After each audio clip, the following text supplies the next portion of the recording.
Hey guys, আমি Tiyasha. Welcome back to my channel. একদিন বাদে তোমাদের সাথে আরেকটা নতুন ব্লগ নিয়ে চলে এলাম। দিনটা ছিল 21 জুন। আমার মাসির ছেলের পৈতে ছিল বসিরহাটে।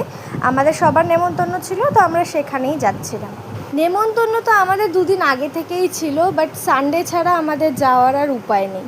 তো আমরা আর মামারা সবাই মিলে একসাথেই বেরিয়ে পড়েছিলাম। আর জার্নি তো বেশ অনেকক্ষণেরই ছিল, আর যেতে মোটামুটি 3-3.5 ঘন্টা টাইম লাগে বলে আমরা সকাল 8:30টার মধ্যে বেরিয়ে গেছিলাম। আর রাস্তায় মামা চিড়ে ভাজা নিমকি কিনেছিল, আর চা তো খেতেই হবে, আমরা গিয়েও চা খেয়েছিলাম। আর পৌঁছাতেই অঝোরে বৃষ্টি শুরু হয়ে যায়। যাই হোক, পৌঁছে তো গেছি, সেভাবে কোনো প্রবলেম হয়নি, বাট ওপেন এরিয়াতে যেহেতু খাওয়া দাওয়া আর প্যান্ডেল করা হয়েছিল, সেই জন্য একটু প্রবলেম হয়েছিল। এখানে দুজনের একসাথে পৈতের খাওয়া দাওয়া ছিল আজকে, আমার মাসির ছেলের আর মাসির জায়ের ছেলে। আমপানা খেয়ে সবার সাথে অনেক আড্ডা দিয়ে তারপর চলে গেছিলাম লাঞ্চ করতে।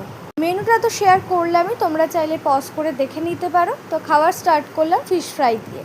প্রত্যেকটা রান্নাই খুব ভালো হয়েছিল। আমার সবথেকে ফেভারিট ছিল চিংড়ি মাছের মালাইকারি, যেটা খেতে এতটাই বিজি ছিলাম যে পরে মাটনের ক্লিপটাই আমার নেওয়া হয়নি সেভাবে।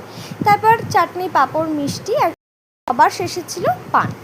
তারপর কিছু ফটো তুলে গল্প করে আমরা আবার বাড়ি যাওয়ার উদ্দেশ্যে বেরিয়ে পড়েছিলাম ওই বিকেল 5টা নাগাদ। আর রাস্তায় আমরা চা আর কিছু স্ন্যাক্স খেয়েছিলাম। ব্লগটা ভালো লেগে থাকলে অবশ্যই লাইক, কমেন্ট, সাবস্ক্রাইব করে যেও। টাটা।